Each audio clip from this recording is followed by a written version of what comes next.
لو رجع وريشت وتراودريبا الله هالسنة قلب بيسر شوطة وقريبا الله أكبر الله أكبر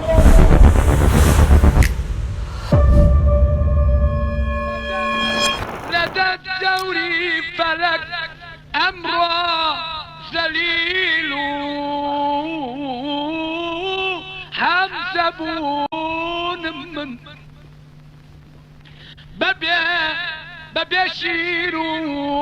ببيشيرو رمو خنجر جگر ئەو بەدەنگ و ئاوازێکی کوردیانە باگوێشتی هاوڵاتیانی دەکرد بۆ خوداپەرستی هەرچەنە نابینا بوو بەڵام خۆی گەورە دەنگێکی تایبەتی پێبەخشی بوو مەلا محەممەدی مزگەوتی گەورە کە ناسراوە مەلا محەممەوی دەنگەورە تەمەنێکی لە مزگەوتی گەورەی شاری سلێمانیدا بەسەر برد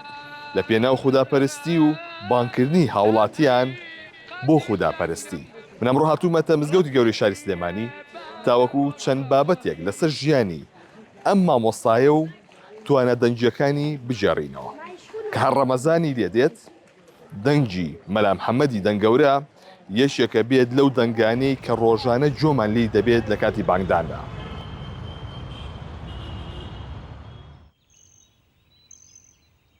حاجی مەلا محەممەد حافظ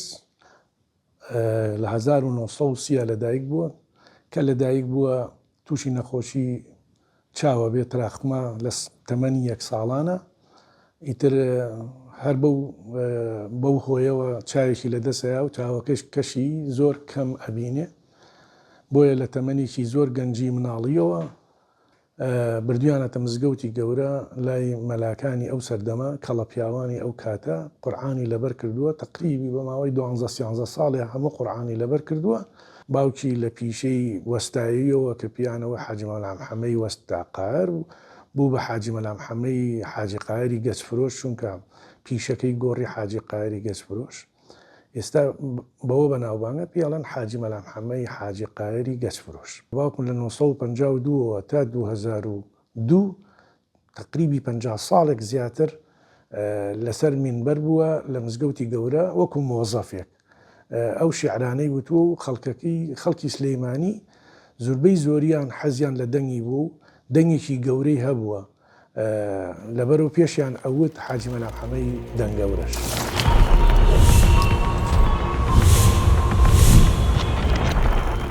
أشهد أن محمدا رسول الله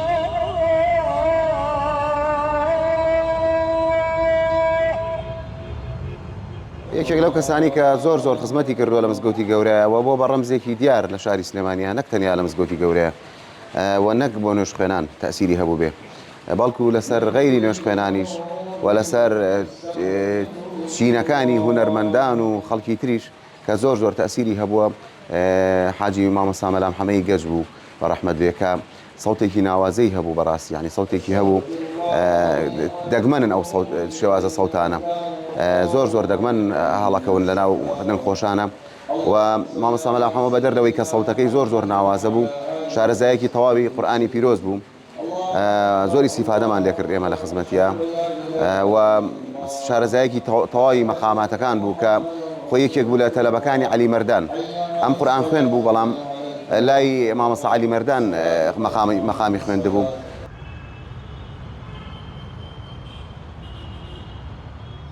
لێرە بۆ لە مزگەوتی گەورە ساڵانێکی زۆر لێرە خزمەتی کردووە لەگەڵ مامۆستاکانی دیکەیە ناجاتی زۆر هەبووە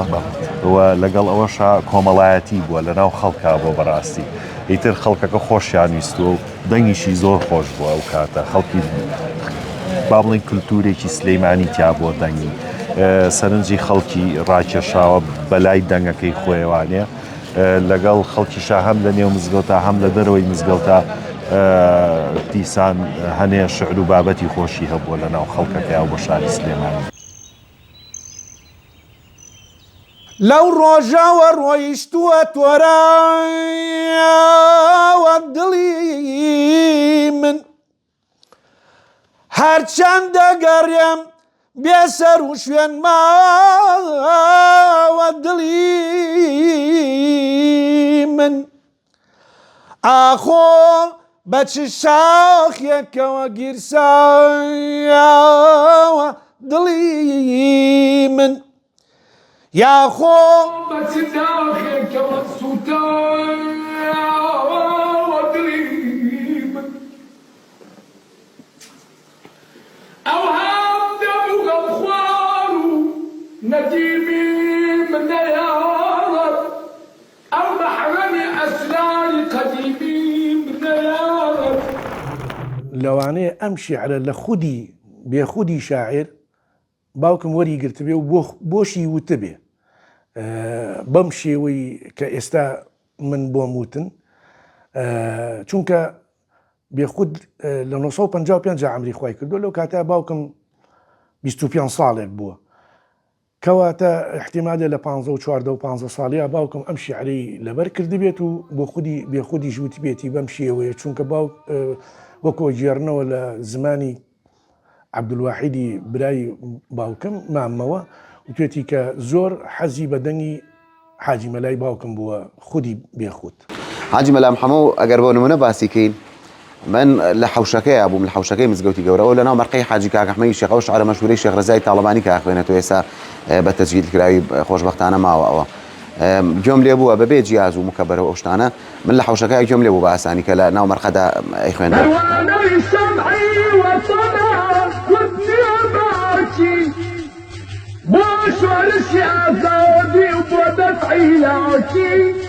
مربوط حياة بسليماني وخاتي مەلا محەمەدی گەج بوو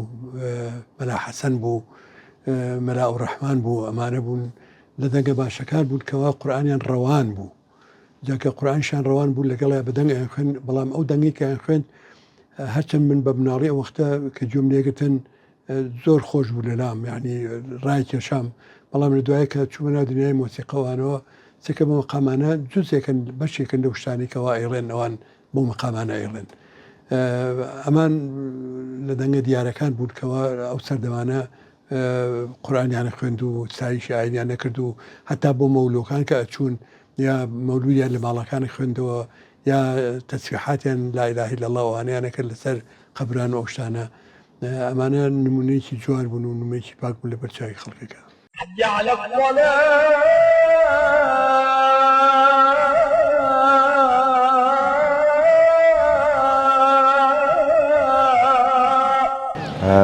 مامۆستا مەلا محەمەد خاڵی خۆش بێ تۆنێکی تایبەتی هەبوو من لە تۆنی میوزیک نازانم بەڕاستی بەڵام کە گوێی لێ ئەگری هەر کەس گوێی لێ ئەگرێ تۆنێکی تایبەتی خۆی هەبوو دەنگیشی تایبەت بوو لەو تەمەنەیە و ئەو تۆن و دەنگەی کە بانگی پێ ئەفەرموو بەڕاستی خەڵکی سلێمانی ئێستش زۆر جار ڤیدیۆکان لێ ئێنەوانەیە یان هەنێک کەس لاسایی ئەکاتەوانێ خەڵکێکی لە ئەداوە نزیکە بێتەوە بەڵام لە ئەسڵی سەوتەکەەوە هیچ کەسێ ناچێتەوە سەر ئەوان حاجی مەلا محەمەد یەکێک لەو سەوتانی کە زۆر دەگمەنە ئەستەمە ئینسان بە تەواوەتی وەکو خۆی دەریکاتەوە بچێتەوە سەر بەبات بدرێت و ئێستا بچین لە دەرەوە کولتوربێنی لە ناو خۆمان و یاخود متەسیرن بە مەقامات و بە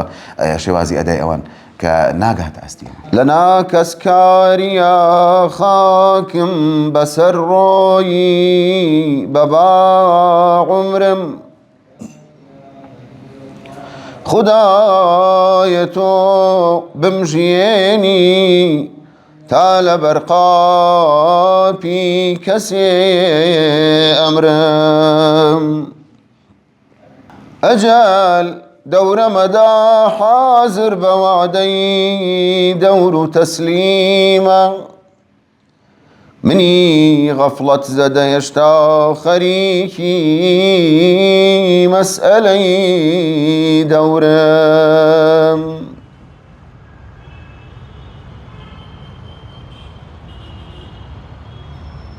بەعام هەر ئەچووە بۆ مزگەوتی گەورە یعنی شەیدای مزگەوتی گەورە بوو شەیدایەوە بوو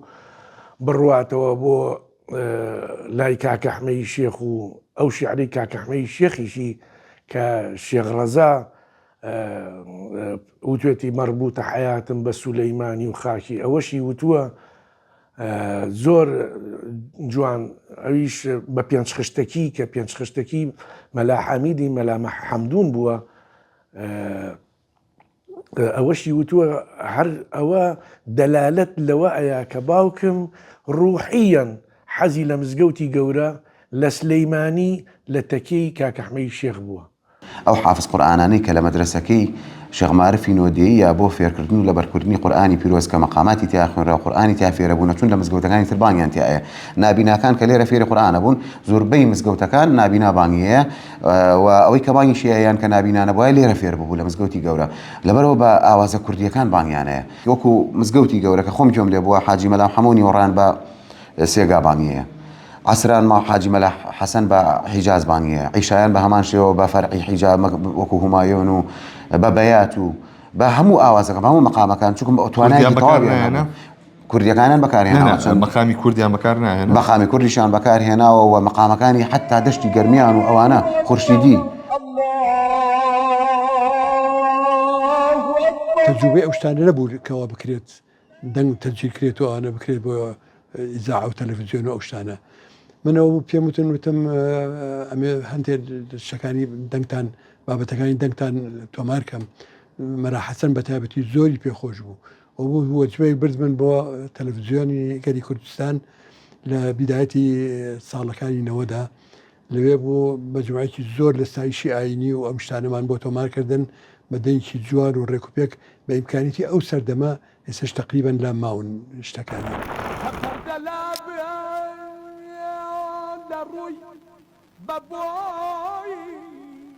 خدو كل بوليو لرايحي بهشتك لنورك لنارك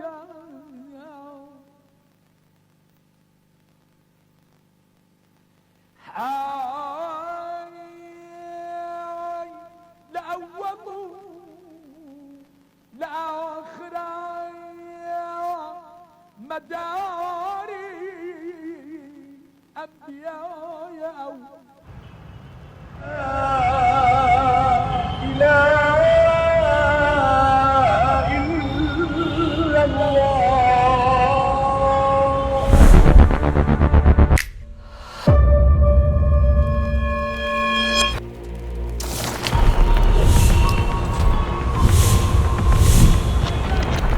لدى الدوري فلك أمر سليل حمزبون من